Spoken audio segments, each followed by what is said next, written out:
What's up, y'all? Rowdy Riles back with another video, and it's one that we haven't had for a while on the channel. We've been doing lots of Power Rangers, lots of trying to think of what else we've been doing. It had been mostly Power Rangers for a while, and Indiana Jones, of course, Adventure series. But we finally have another G.I. Joe. It is Agent Helix from the Classified series.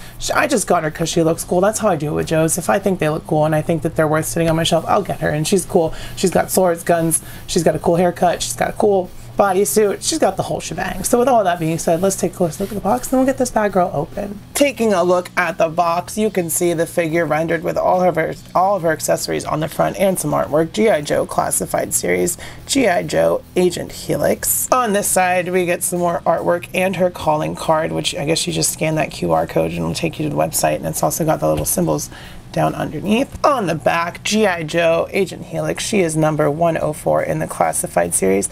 And then we get a render of her and all of her neat accessories and details and all that stuff.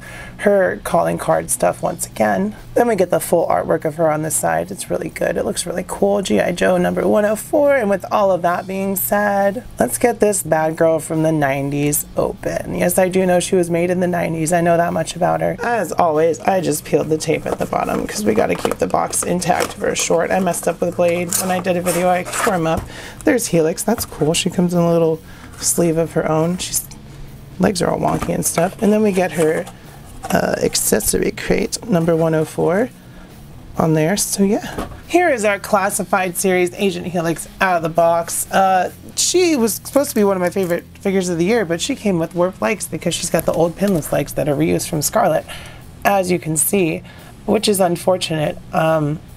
She's still a cool figure. She's got lots of cool accessories. She's got a neat head sculpt and a bunch of cool weaponry, and her suit is really cool. I like the yellow and the black and the gray. It's a really, really cool look. Like, what I wanted to do is get this figure, and eventually when I get the Hasbro selfie series of myself, it would go on her body, because that would be really cool. And I still want to do that.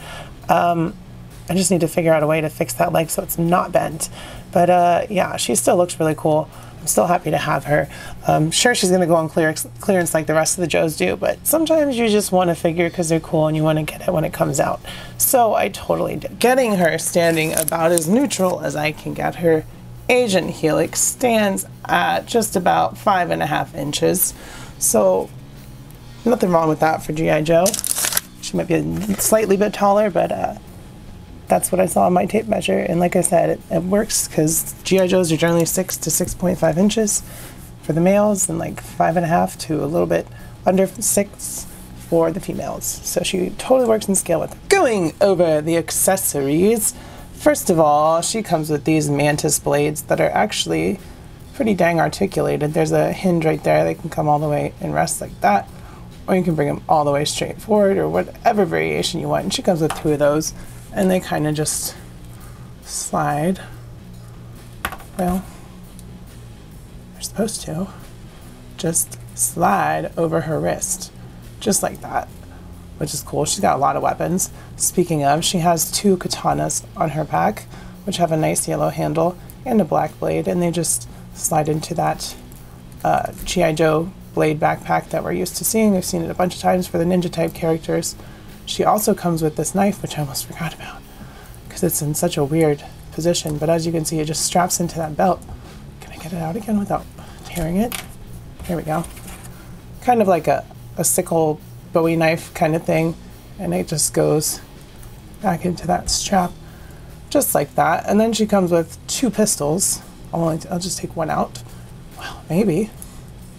She's a little bit tight. I did heat her up, but some of her joints and stuff were still really tight. Like, dang, I'm afraid to break some of this stuff. Pistols come out, magazines do not, which seems like a step back for the G.I. Joe Classified series, because usually the magazines are removable. So that's a little bit of a shame, in my opinion. But yeah, is that it? Yeah, that's it for her accessories. Going over the articulation, starting at the head, we do have that double neck, double barbell, or that double barbell neck and head system, so she can look forward, backward, side to side, and she can turn her neck as well if you want to. Head pops right off easily, in case you were wondering. Shoulders come up about 90 degrees. We do get a nice butterfly joint in there and a bicep cut. Elbows come down all the way. The joints are a little bit tight, so be careful of that.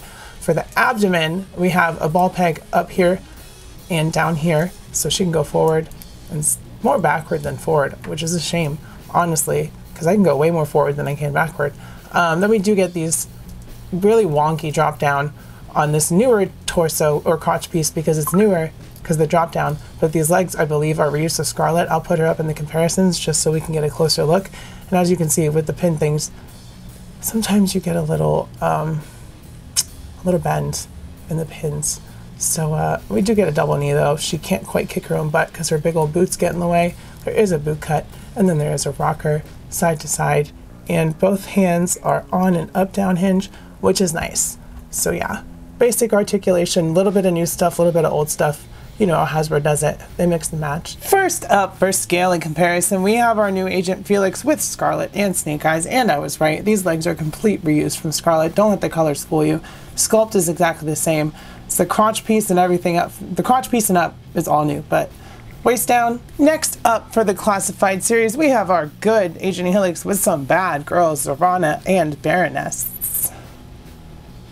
Zorana is much taller than both of them. Well, actually, Baroness is pretty tall too. And then lastly, for classified series, for a larger male body, here we have Roadblock, and then we also have CoverGirl, because why not? I love the female Joes. Here she is with Jada Toys, Ryu, and Chun-Li from Ultra Street Fighter 2. We've also got some Star Wars Black Series with Darth Vader and Lightning Collection with the Green Ranger from Mighty Morphin Power Rangers. Here she is with the Adventure Series, Indy and Elsa. Here she is with a couple of SH figure arts, Ultraman and Spider-Man, Tobey Maguire. Then we have our two Harleys, SH figure arts and Mafex. And I think that does it for comparison, really. So with all that being said, y'all, despite some issues, I'll still say that Agent Helix is worth it, because she's totally worth it to me. I'd be playing around with her, I'd be getting her some cool poses, and she's got cool accessories. She's still a bad looking girl, so that's awesome.